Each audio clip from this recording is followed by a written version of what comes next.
Orica, this is my first time. I can't be. Should I start that over?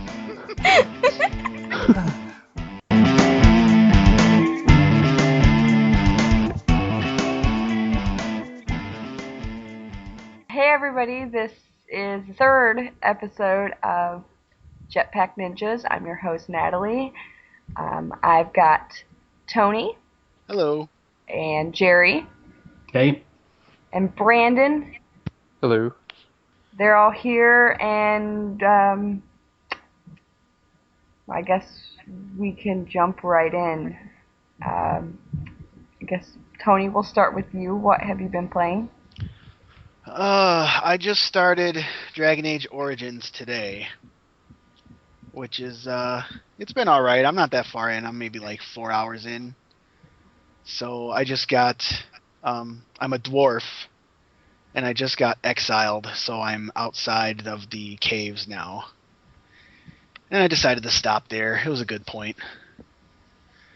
Other than that, not too much. I've been busy with some other things this week, but hopefully that'll die down, and I'll get back to wasting my time with all games.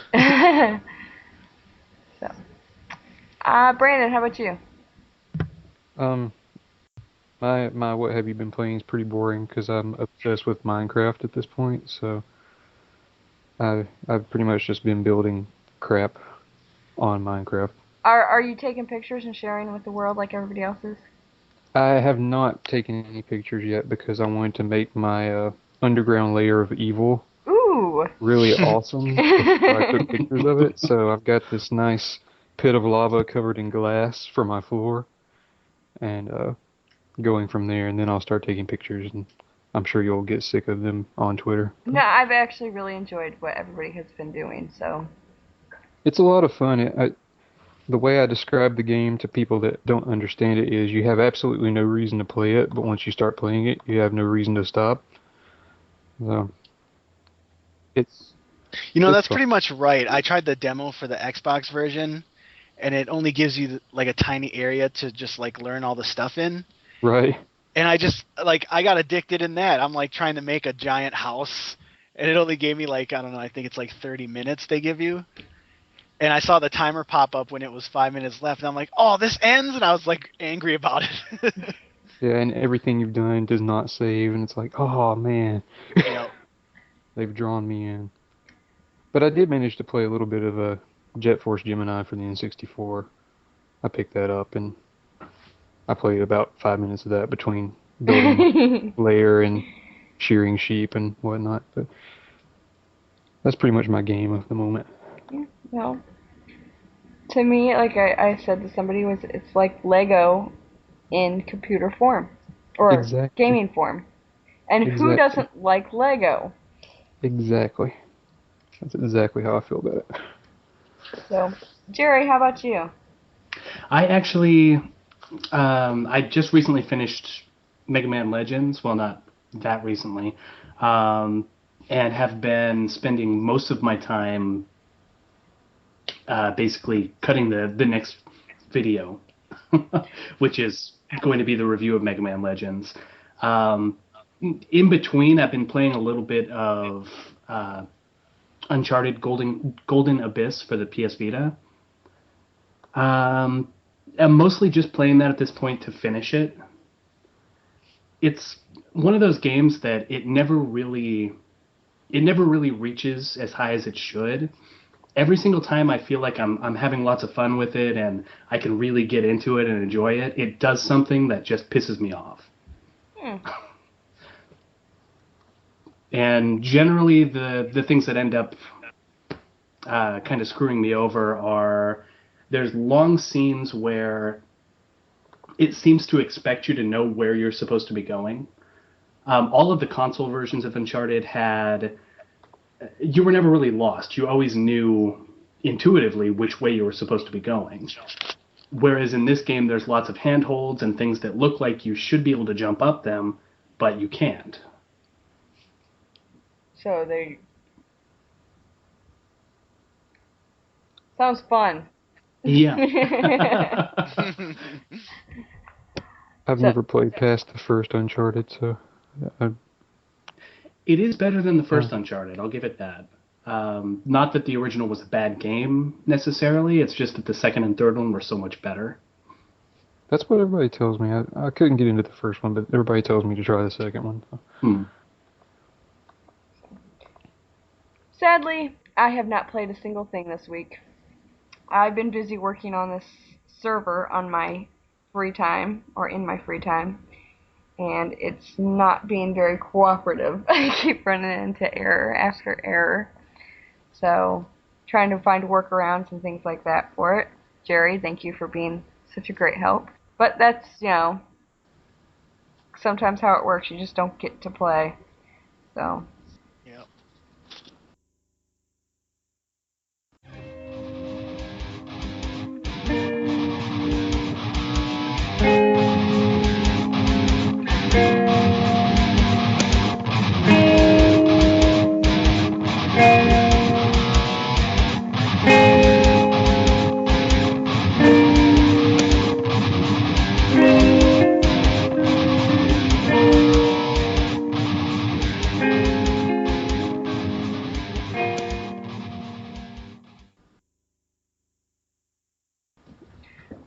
I guess we will move into um, the two games. And actually, it was Contra versus Castlevania. And let's see here, because I've got the results. There were a total of 9 votes. So, one of them has to win. Mm-hmm. And it was Contra by 1. Oh, it's a good game. It's a good game. I can't. Yeah. So, barely, but they won. So, and it doesn't surprise me at all. So, I mean, where before we've been surprised, I'm not surprised now. Yeah, they're both very good games and really representative of the series and not maybe of the series, but really great kickoffs. The starters of the Yeah. the so. I think, I mean, I voted for Contra. But I think the reason I did is because Castlevania's, I mean, they're both great games, and I might actually say that Castlevania as a whole is maybe a more intriguing game to me, but I felt like Contra was more accessible and not quite as difficult to progress in. So I know some of the later stages in Castlevania just get a little too difficult. Um, and Contra doesn't have Medusa heads. Contra just has Very this true. giant heart. Yeah.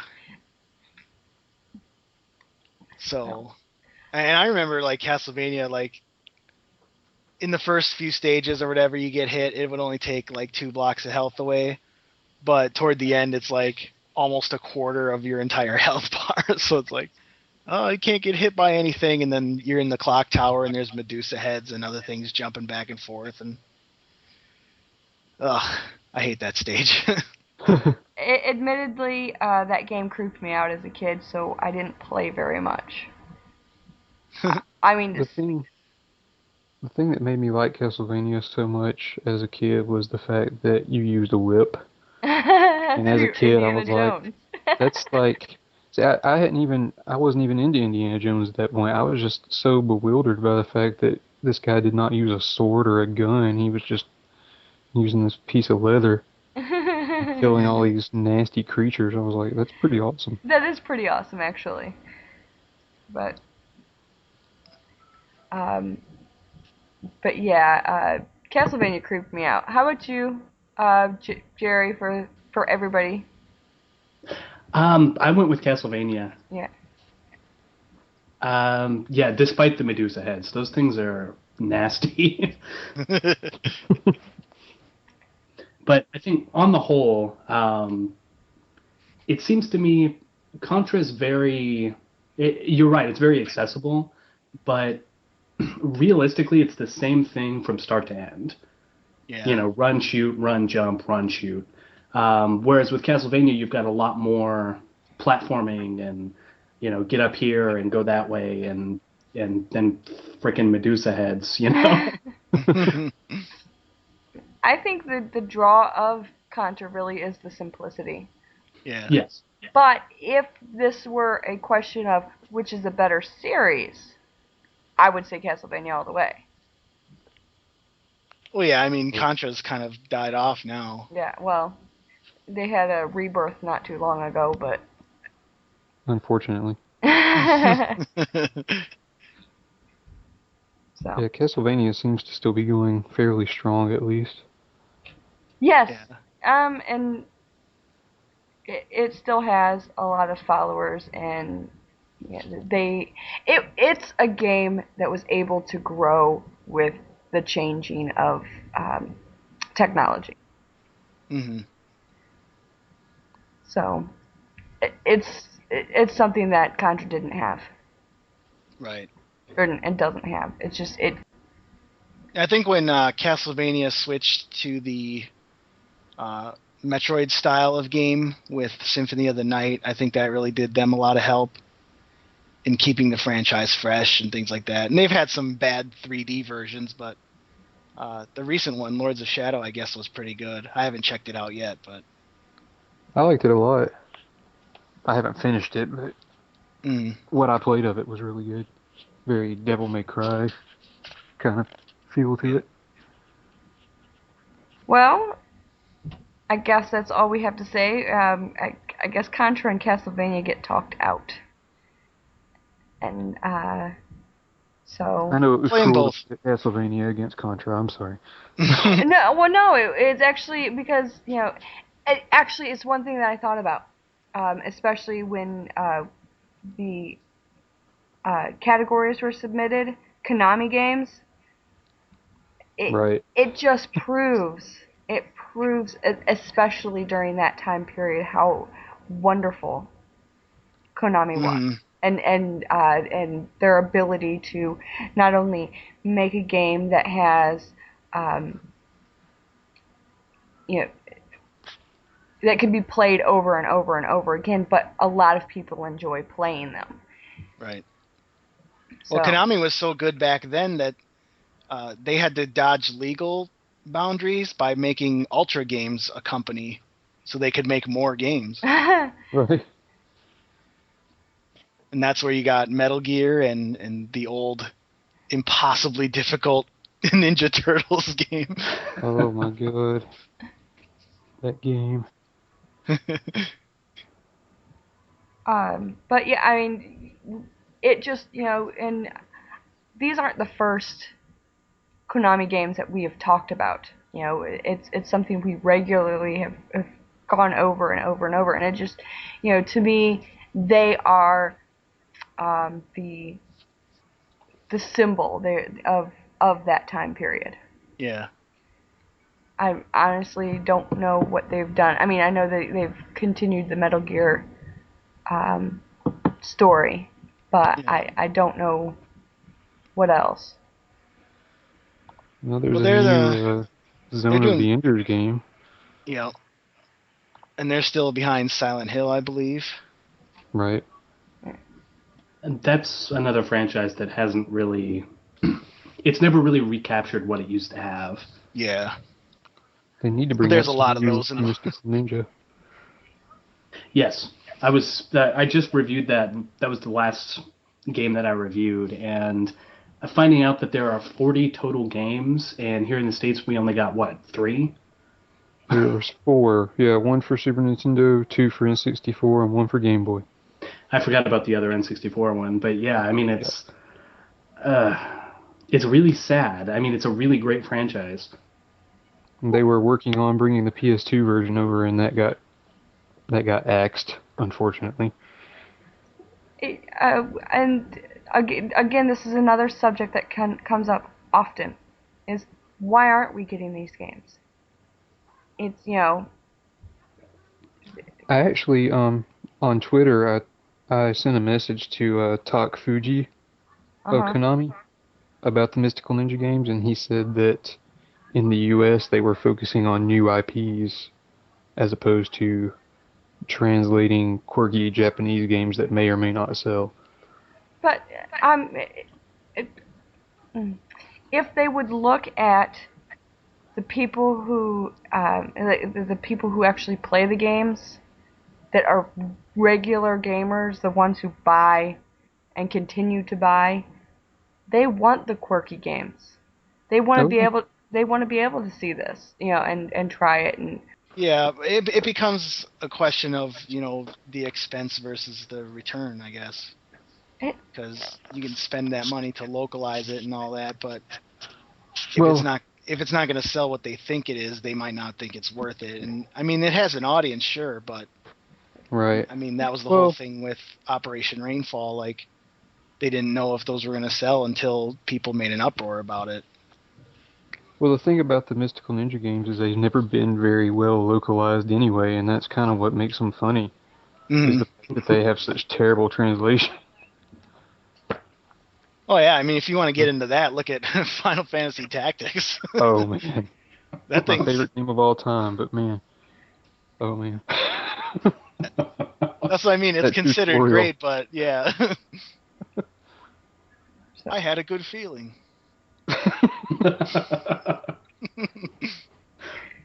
Uh, for the well, record, I did not like that game very Oh, I love much. that game so much, but Professor Darvon, he just, yeah, he just needs to go away. That was a weird game for me. I had a demo on a disc that came with a magazine, and I played it and I loved it. So I went and bought the game, and I just never got around to playing it for years.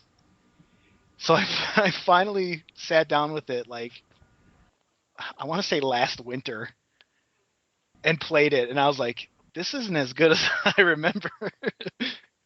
Yeah, I've been playing it on PSP, and it's still good, but I can't make myself play it again. Mm.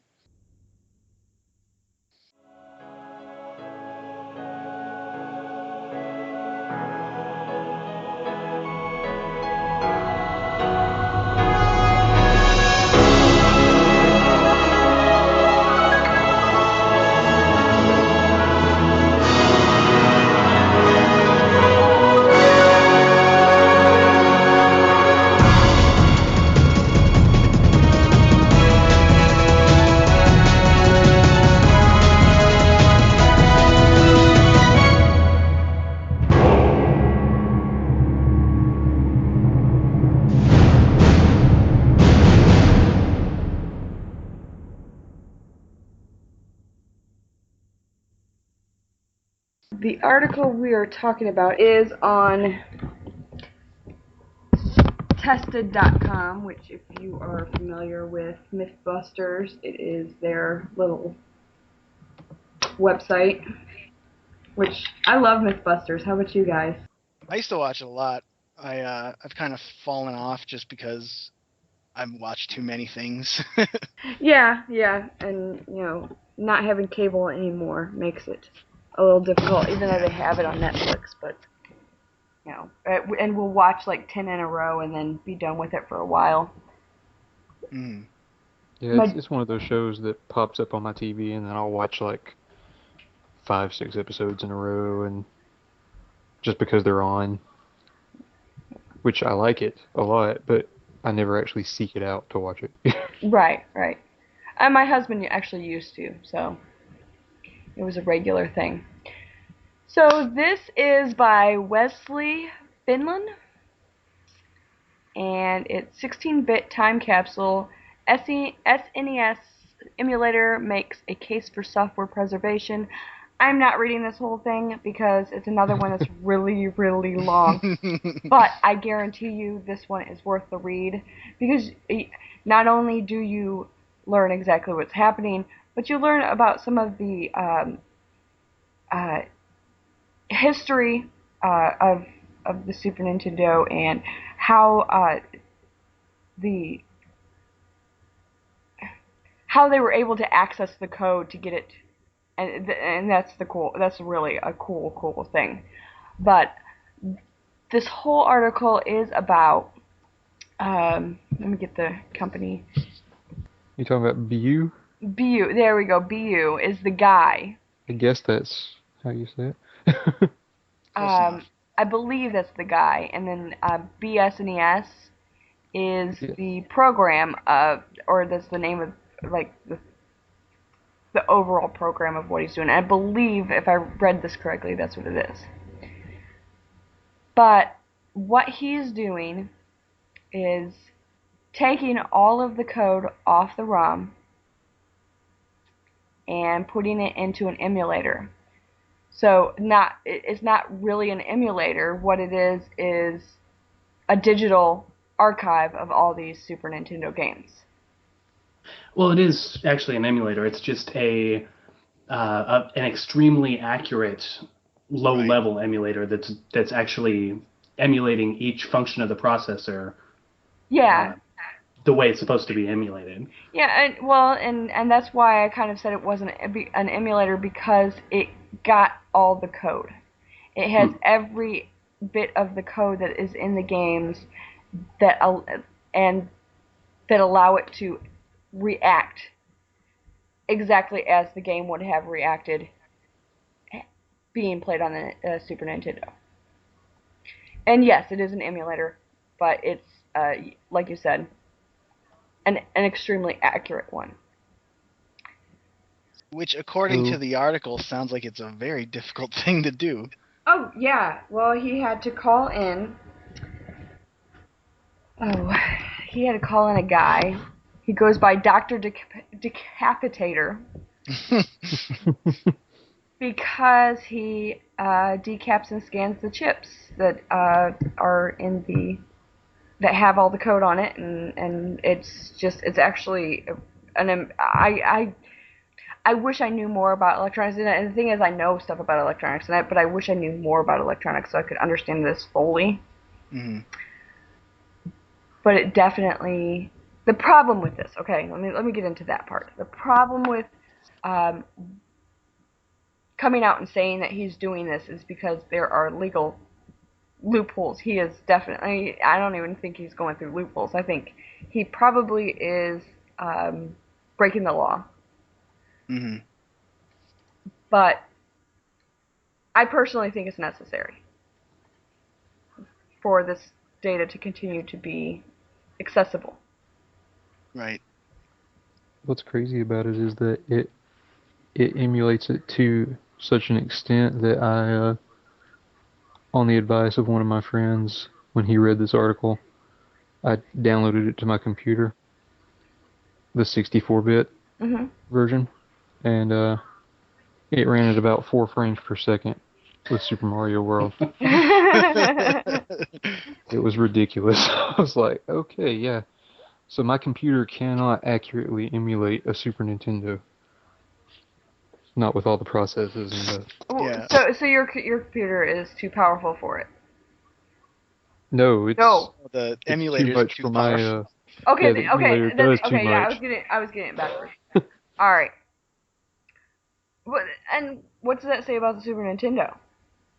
Well, exactly. Like, something that, we would look at that as console gamers and think, oh, well, that's, 16-bit, that ain't nothing or whatever. But if a modern day computer can't handle it, accurately and to the same specs that, the original hardware could, like, that's got to be a lot more of a complex piece of hardware than we had ever imagined. Yeah. Unbelievable. And actually, that did address that in here. That it was definitely more advanced than people ever gave it credit for. Mm-hmm. And one of the ways they did that, and one of the reasons it was so hard to emulate, was with those the chips that they actually put in the games, rather than putting them in the system itself, like the Super FX and Well, the SA1 chip.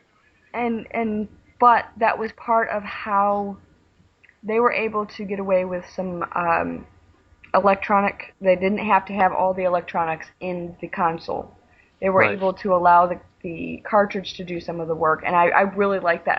I was like, wow, when I read it.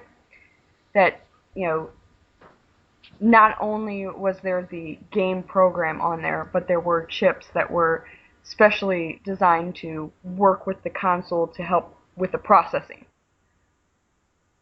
Mm-hmm. Well, and Yep. not to mention battery packs for saving and stuff. Like, to get all that in the cartridge is kind of a marvel in itself.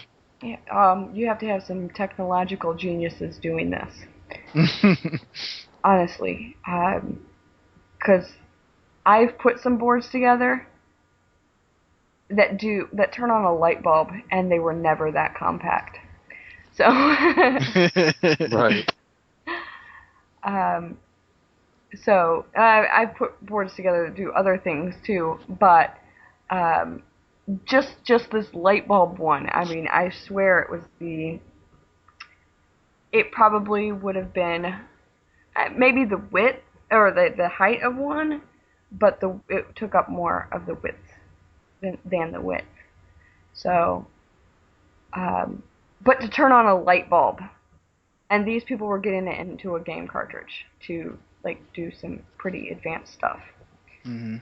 I think the most impressive thing about the Super FX chip in particular is that it allowed them to use 3D effects that were completely unheard of at the time. In addition to the fact that those 3D effects couldn't be copied on the Genesis until they put out a 32-bit attachment for the Genesis. Right. Yeah, that's actually what I was about to say pretty much. I didn't realize until I read this article that the Genesis was more powerful. It had a more powerful CPU than the Super Nintendo. I would like to see a Genesis try and run Yoshi's Island. It's not going to happen. And I'm not starting a console flame war or anything, because I love them both. But Actually, it ain't happening.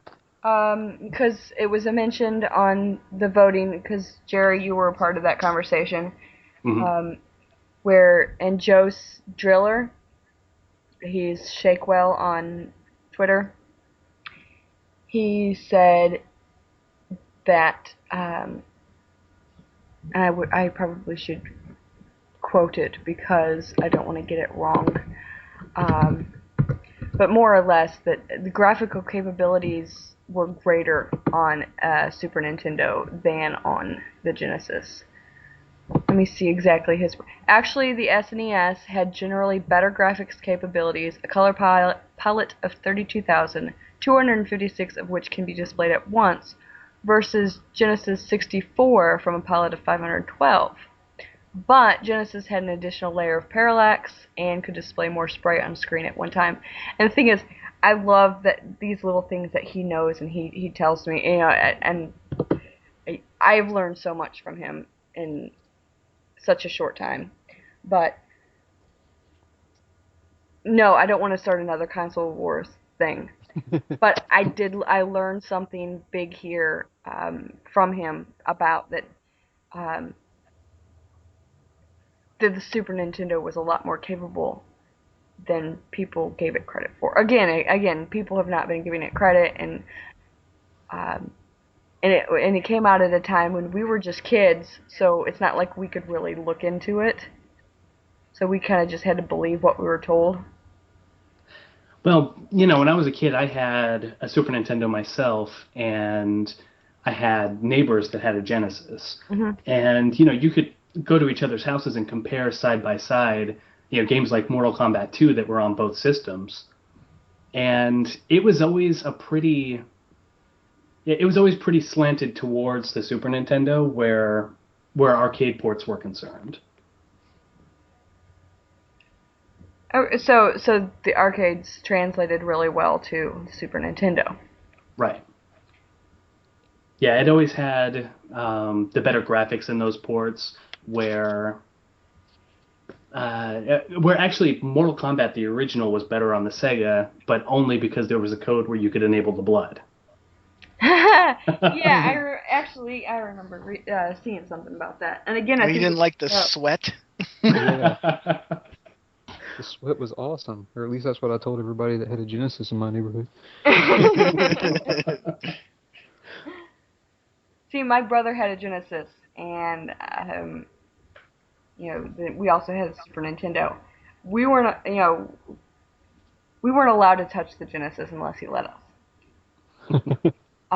But when we did, you know, we played Earthworm Jim and Sonic. And actually, I think it was Sonic 2 because it was a really cool one. Yeah, and I'm not saying that the original Sonic wasn't cool, but Sonic 2 was really cool. So, but those games were designed for that, really. So I didn't have anything for comparison. Yeah, the problem I had was that I had the Super Nintendo and my cousin across the street had the Genesis, but I played games like Mario and Donkey Kong Country, and he was playing Street Fighter 2 and Mortal Kombat, and we just didn't have the same taste in games, so there was no comparison going on really. I remember sports games on the Genesis seemed to be better experiences. And I never really could put my finger down as to why. But I don't know, they just felt more like the presentation seemed better. And I remember the Genesis had a slightly better music chip or something. It just seemed a little more full. Yeah, the Genesis had FM sound, which had a nice synthy sound to it. Mm-hmm. But I think you're right, though. The sports games on the Genesis were generally better, but I can't put my finger on why either. Like, I think it was NHL '94. Yep. Was probably the best hockey game on any system. Although I haven't played very many hockey games since then, so I can't really. You're right.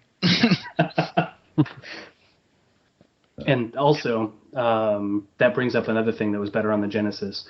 Street Fighter 2 was better on the Genesis. I may get some flack for this, but with the Genesis 6-button controller, it works a lot better. Mm-hmm. I completely 100% agree with that. I caught a lot of flack when I was building up my retro collection, saying that Street Fighter 2 Championship Edition for the Genesis was the version to own, but I stand by that to this day. Also, Michael Jackson's Moonwalker. Oh, of course. Yeah. I just played that today, in fact, when I was working at the game store.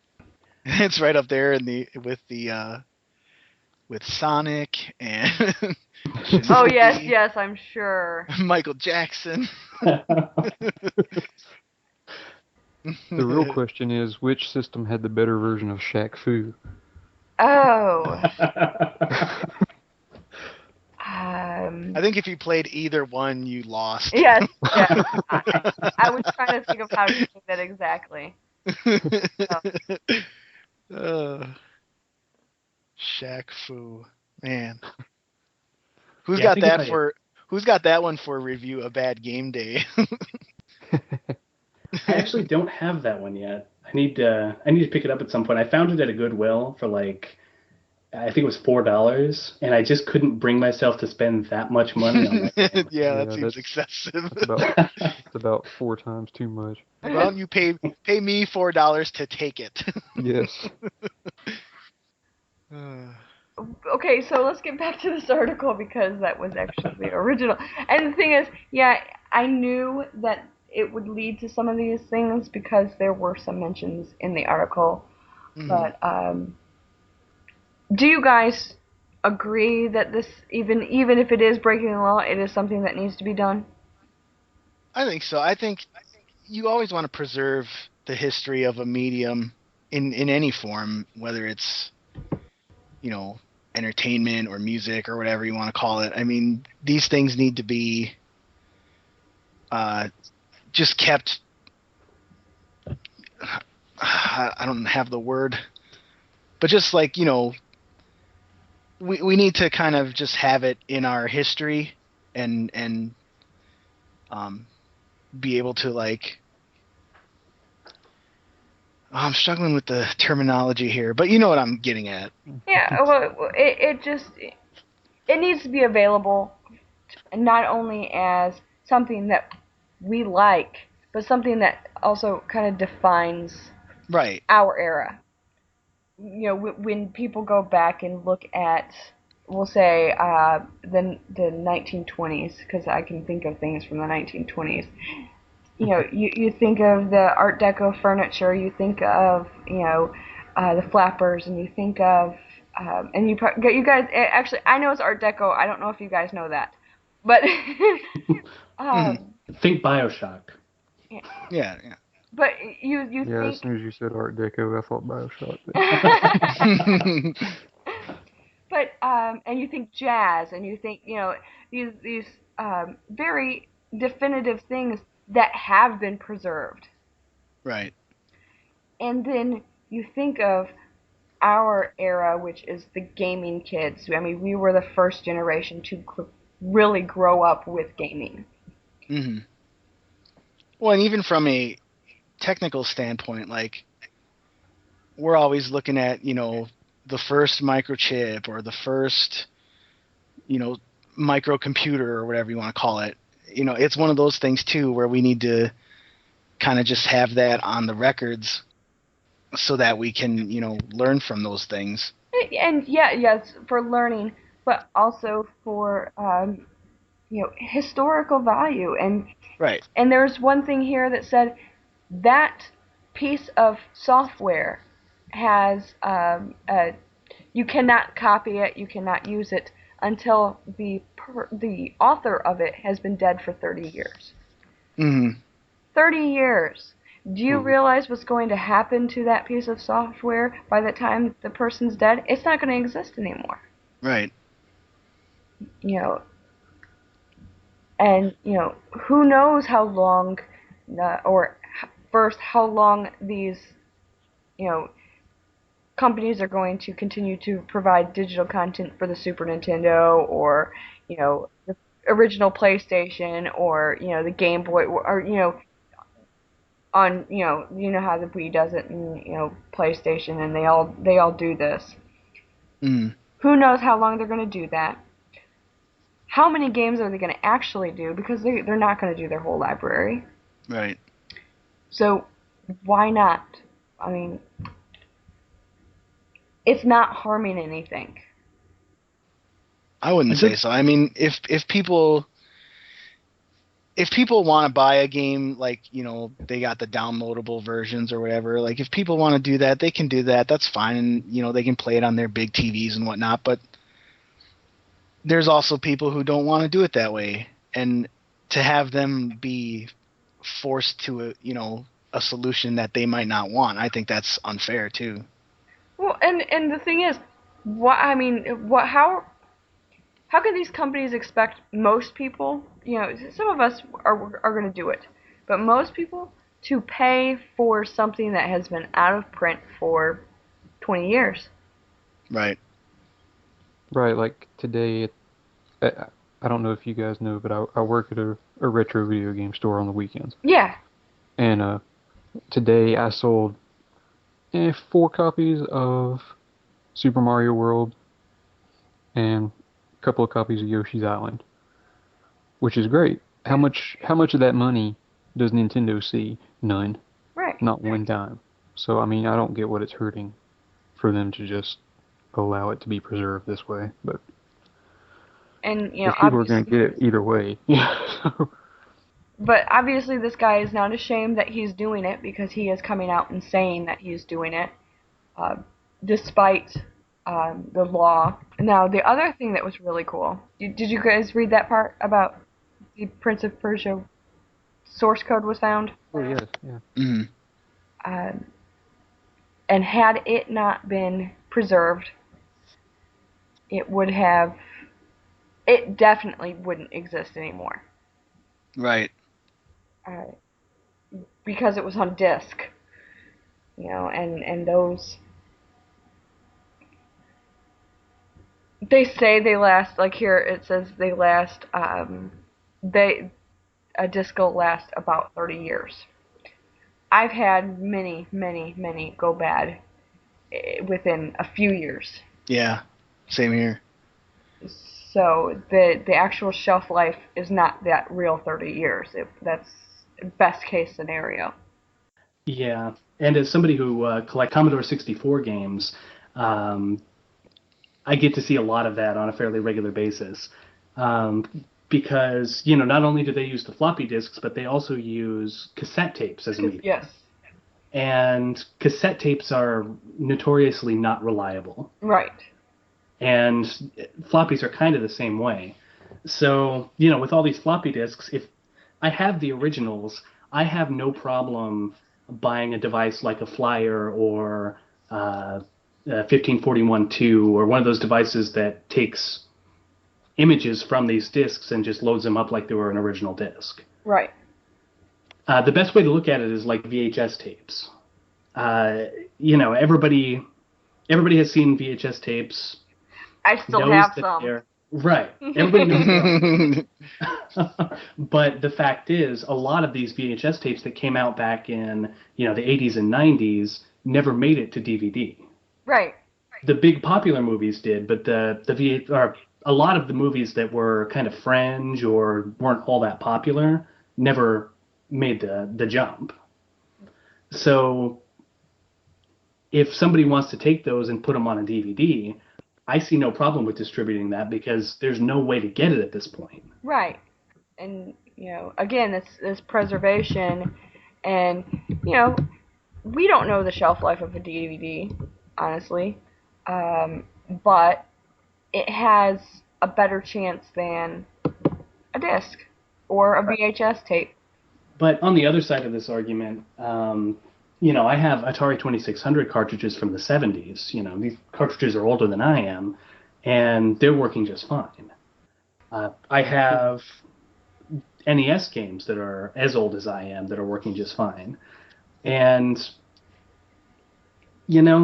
I don't particularly believe that even though they say that these ROMs have a shelf life Mm-hmm. and that eventually they're going to hit that point and just die off, I don't buy it. Okay. I mean, I think honestly the cases will crumble before these ROMs fail. Well, if the case crumbles, then the ROMs are no longer protected. Right. So but it still says, hey, it's important to get these preserved. Either Right. way. Yeah, and again, I have no problem with the whole concept of it, but I think, as long as you take care of these things and, perform the routine maintenance on your systems and everything, I think they'll last for a good long time. But, if sometime 80 years down the road we'll say all of these cartridges are gone, if we don't have these archives, then all these games are gone. Yeah.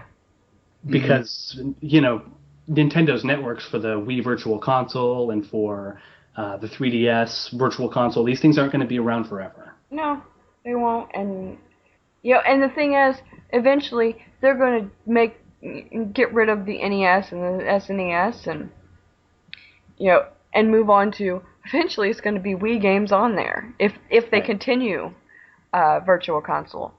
So, but they probably won't because there's very, very, very little money in that. When they're so selective about what they release too. Oh, and yeah, that's what irritates me is because there are so many games that I want, and some of the games that they put on there, like, why? I can't even think of anything right now, but there were a few that I was like, just why? Why this game? They updated Urban Champion in 3D. Ooh. That still boggles my mind. It's such They a have classic rock paper scissors game. I think it's an arcade port, but that old game Russian Attack. Uh-huh. And I'm like, why this? Exactly, and that's one thing that just has irritated me because, yeah, they have a bunch of Zelda games on there. That makes me happy. But they didn't have, like, one game that I really want and I can't find locally is Rygar. Oh yeah. I want that so badly because I've never beaten it and it has driven me crazy for now, what, almost 25 years. But, and the thing is, I played that game, and actually it hasn't been 25 years. It's been more like 23. So, but the whole point is that I played it over and over and over and over and over and over and never got anywhere. It was the one game. I actually got farther in Link's Away or Adventure of Link than Oh, in Rygar. yikes. It was my challenge. It was the game that gave me the most trouble, and I won it because I want to beat it. But I can't find it locally, and I've seen it Magisterics. Is that how you pronounce that? Because I only see it written, so Magisterrex.com. Wonderful, wonderful resource. Selling games and things. He has a copy there, and I want to get it, but I kind of have to wait for my husband to say, "Yeah, go ahead." So I haven't gotten it yet, but maybe eventually. And then you will complete your lifelong goal of Rygar. Actually, and the thing is, that's very, very sad that has been most of my life goal. Yes. That is very sad. Hey, we all have dreams. Yeah. They're not always, giant philanthropic dreams, but dreams nonetheless. Yeah, well, and the thing is, there's nothing wrong with saying, "Hey, I really want to beat a game that has been driving me crazy for most of my life," but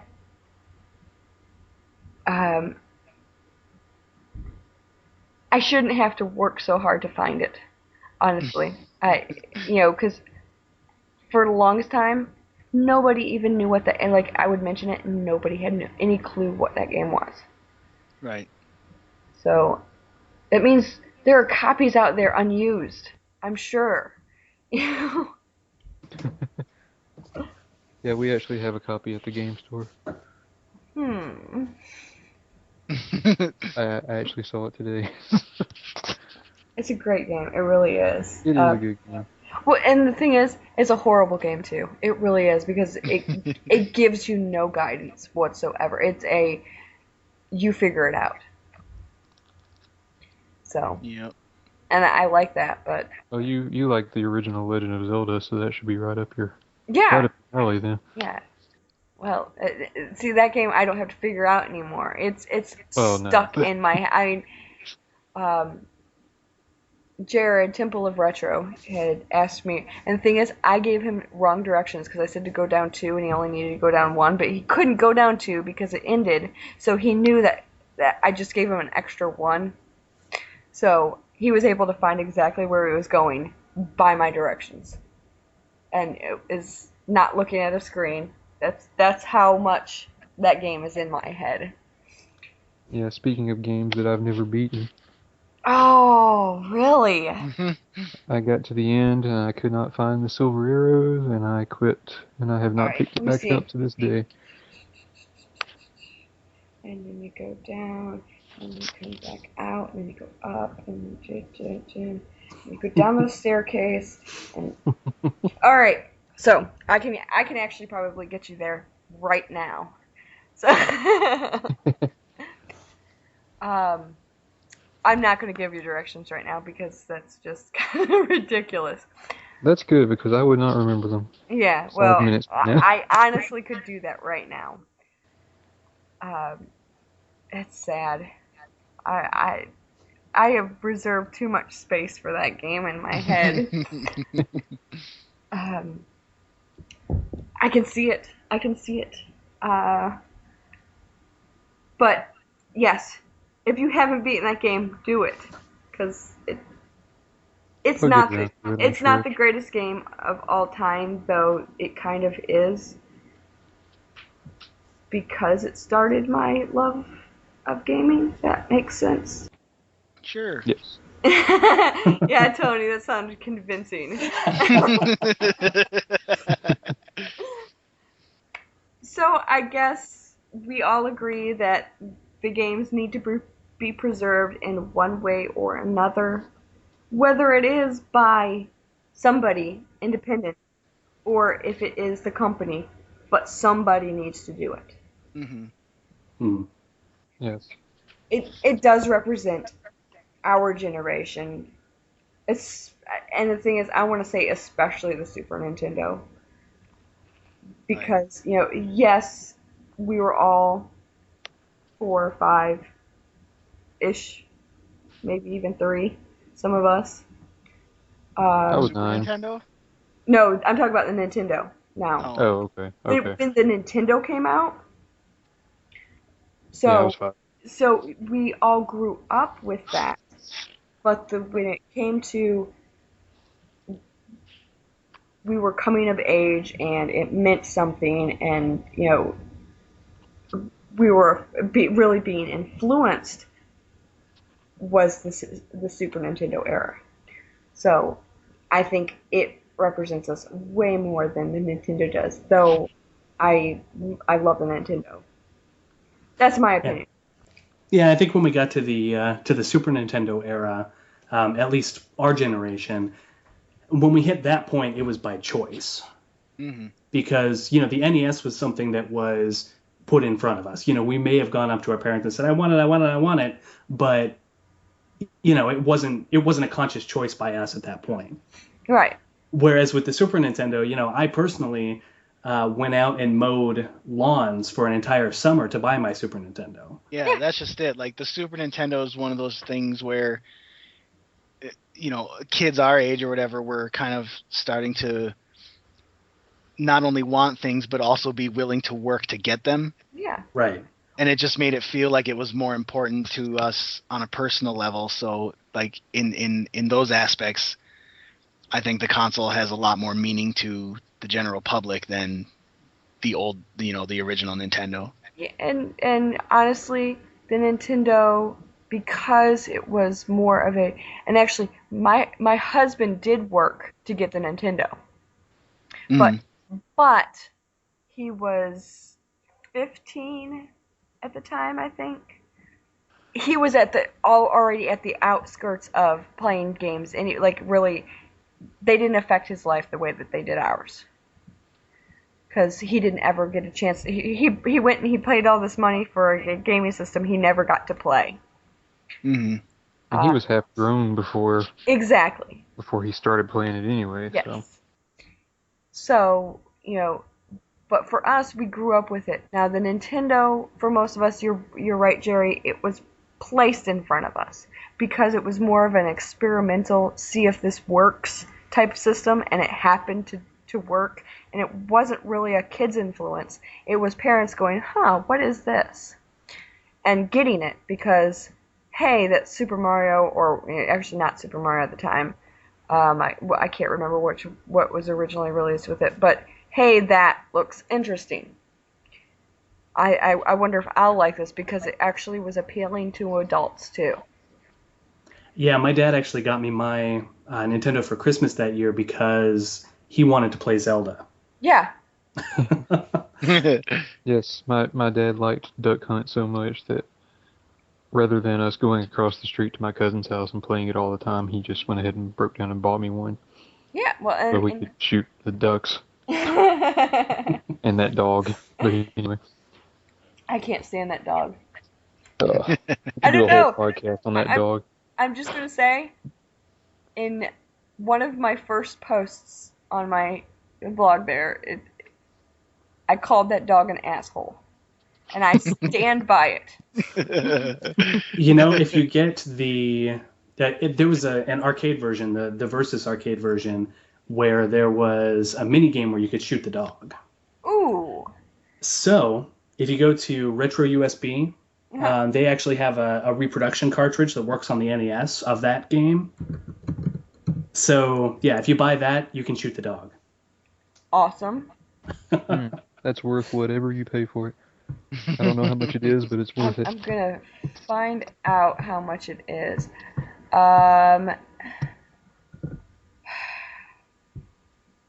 So we're looking for like something duck hunt. It doesn't allow you to search. That irritates me. Versus Duck Hunt is Would I think the versus $45. Um, but anyway, I can't even remember what I was gonna say. But okay, yeah, it was more of a parental choice than a children going, I want that game or that system. Uh, and then it was older kids who were saying, I want that system. Found it. It's $45. Oh my. Yeah. I don't think I can pay $45 for that. No. Never mind, it's not worth it. As much as I don't like the dog, that's gonna have to, you know. If I pay $45 to shoot that dog, then he's just won one more time. Yep. And he'll be chuckling in your visions Yes. through the rest of your life. Yep.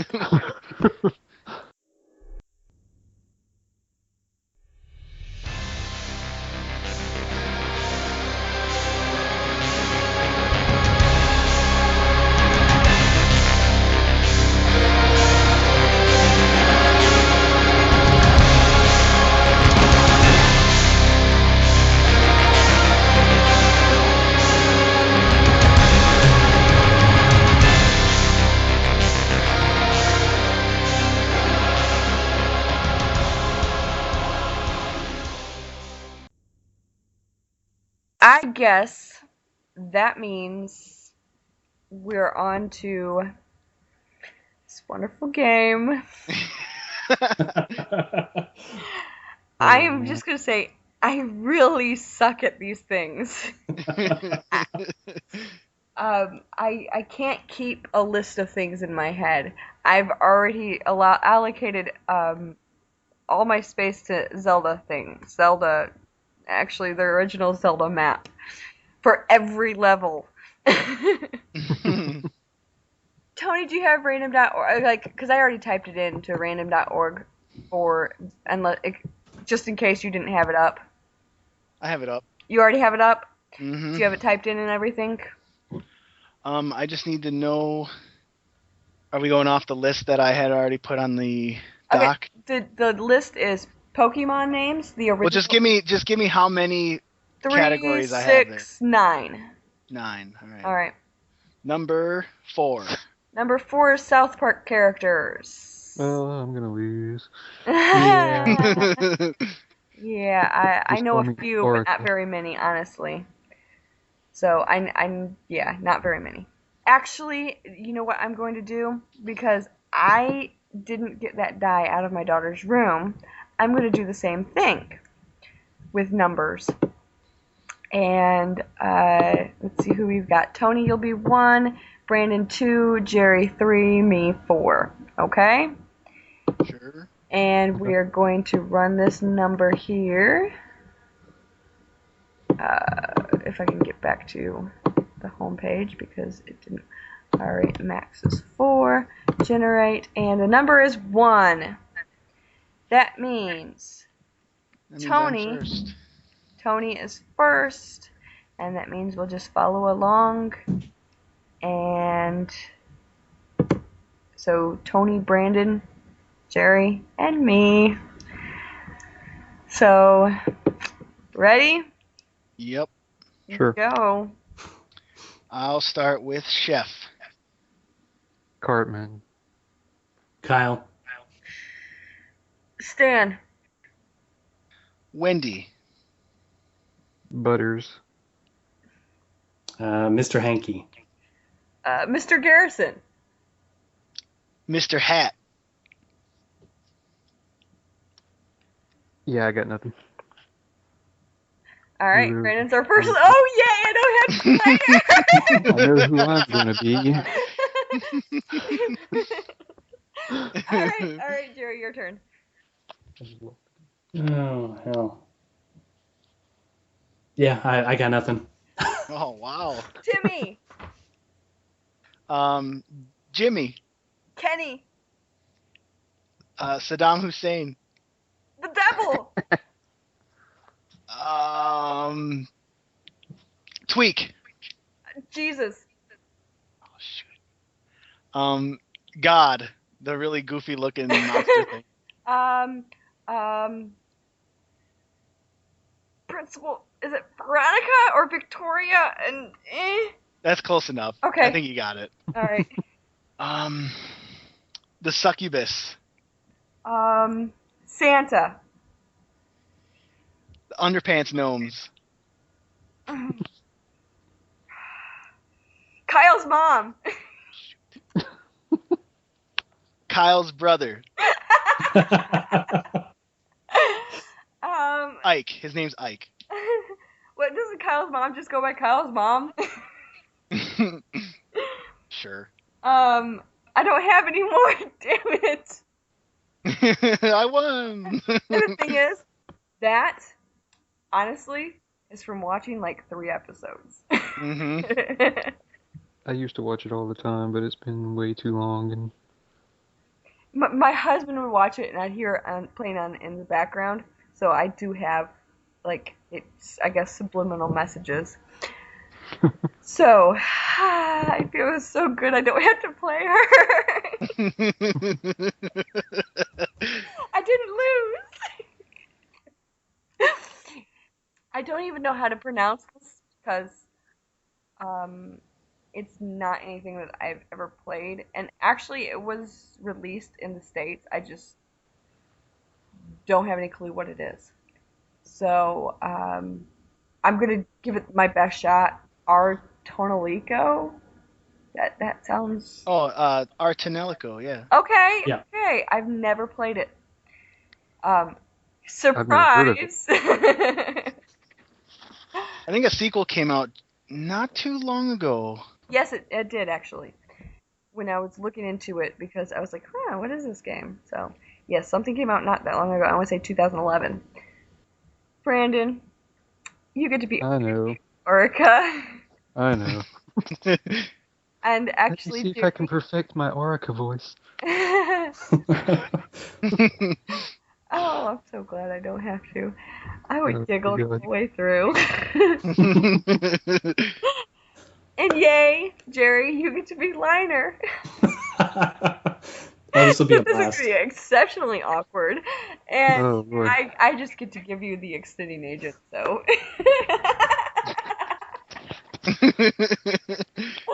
Oh, dear God. Wait, now specify this. Life extending. Yes, life extending. That's why I didn't say it. It sounds so much better without the life part. All right. When you're ready, Brandon. No, I think Jerry starts. Oh, Liner's I do. Oh, first. yeah, okay, yes, that's right. Okay, let me let me delay for a second here. Yes, yeah. I don't By know all if I means. can laugh. Okay. Can we do it in a place like this?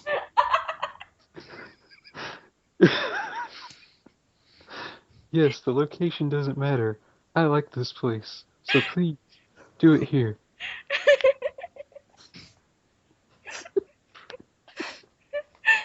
Okay, hold on. I'm actually crying, okay? Alright. Alright, here we go. Ready? Sorry for making you wait. I brought the life extending agent. What? This crystal is the life extending agent? It's so big. Yes, I know. Harka's installer port is located on her back. Apply the life extending agent to her back and insert it all the way. You mean right into her skin? Don't worry. It'll be absorbed into her body. It won't scar her. I gotta use this? Please, Liner. Hurry up, but be gentle. Orica, this is my first time. I can't be sure. Should I start that over? Orica, this is my first time. I can't be sure that I won't hurt you. It's okay. As long as it's you, I can take the pain. Okay, then turn around. Ready? Wait, it's better like this. But your back is... Orica. Insert it into my back, like this. I got it. Here goes. Ah, ouch. Orica. Oh, God. You just read the line.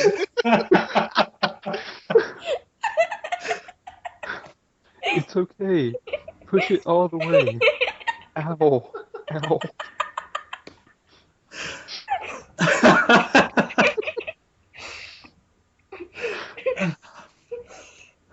There. It's in all the way.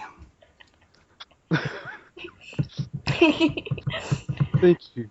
Please. Can we stay like this for a little while? You have to go through this... Sorry. You have to go through this painful procedure every 3 months? I have no choice if I want to live. Thank you for doing it. I'm glad you did it for me. I'm sorry. I'm not that good at these things. It must have been painful. No, not especially. You made me happy. Huh? Because you were protecting me during the procedure. Protecting you? I didn't do anything special. No, but you still protected me. Liner, you were praying to ease my pain. I could feel your thoughts. You made me so happy. I want you to do it for me again. Next time. Oh, Lord. Bravo. And just so everybody knows, when I was saying ow during those lines, they were actually causing me physical pain. Oh, Oh my gosh. Oh dear. God, I haven't laughed that hard in a long time. Where did you find this? I YouTubed, you said, funny video game moments. Oh wow. I And should Google search for most embarrassing possible script. I just like how when Natalie's character's in there, it all sounds fine. It's like, oh, this crystal, put it into her back. It's okay. But as soon as her character's done, it's overtly sexual. Like, turn around. Ready? But it's so big. so, I don't know if I can talk more. That'll be a fun edit. Thank you guys for giving me the biggest laugh I've had in, I don't know how long, honestly. My face and dignity hurt.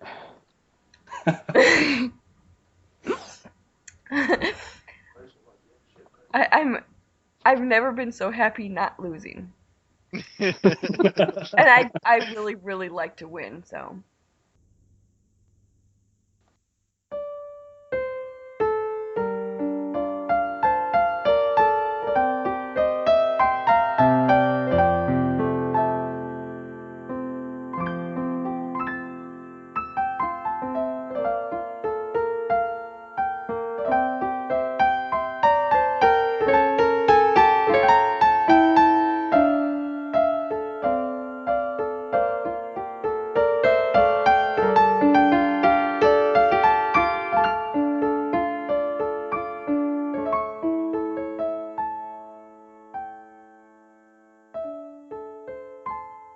So I guess, Brandon, since you had to go through the whole thing, the worst part of it, you get to make your plugs first. Anything that you want to plug, cool site, whatever, go ahead.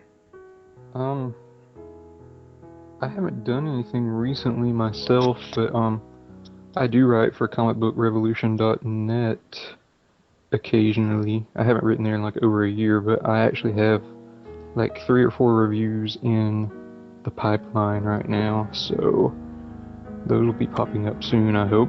But go read it anyway if you like comics. It's cool. If you don't like comics, you'll be bored, but it's okay. Who doesn't like comics? Communist? Good answer. All right. Jerry, you get to go second. By the time this podcast is available, my video review of Mega Man Legends should be available, if all goes well. If not, it should be shortly thereafter. It's a little late, but FamiComplex.com.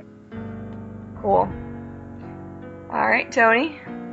I do another podcast called The Blank Showcast. We're on iTunes. We're on Zune if you happen to go that route. The website is blankshowcast.podbean.com. Today's Saturday. Tomorrow we record. We've got a guest. She was a finalist on the Tester, Sony's contest or whatever, the Tester. So she finished second in the finals on this last season of that. So Awesome. We're going to have her on. She was also in the... she put herself in that Maxim Gamer Girl search that a lot of people were mad about. Yeah, but she actually finished in the top 5, so good for her, because I know she's legit in terms of like her gaming prowess, and she wants to represent gaming in a real way and not just like, oh, I'm a model and I pretend that I know what Sony means, you know. The thing is, they just picked the wrong weekend to do it. Yeah. That was actually my biggest problem. If they really wanted a gamer girl, they probably should have not picked when it was when PAX East was happening. Right. So yeah, but she'll be on the next episode. I think it's going to be 46. So awesome. That will either be out shortly before or after this. Other than that, not really anything. I haven't seen any interesting things on the net lately, so that's all I got. Okay. For me, I don't see a lot of... Actually, I haven't been doing it myself. But Lego Zelda, remember that, because you haven't been doing that. And actually, they go to review this month, and I mean not May, but June. So we gotta let them know we want it. Then obviously dojoretro.wordpress.com, and next week we'll have a special. It's going to be Mass Effect. Not just Mass Effect Spec 3, but a Mass Effect all podcast. And so keep watching for that because it should be fun. But all these guys write at dojoretro.wordpress.com, and they're all great.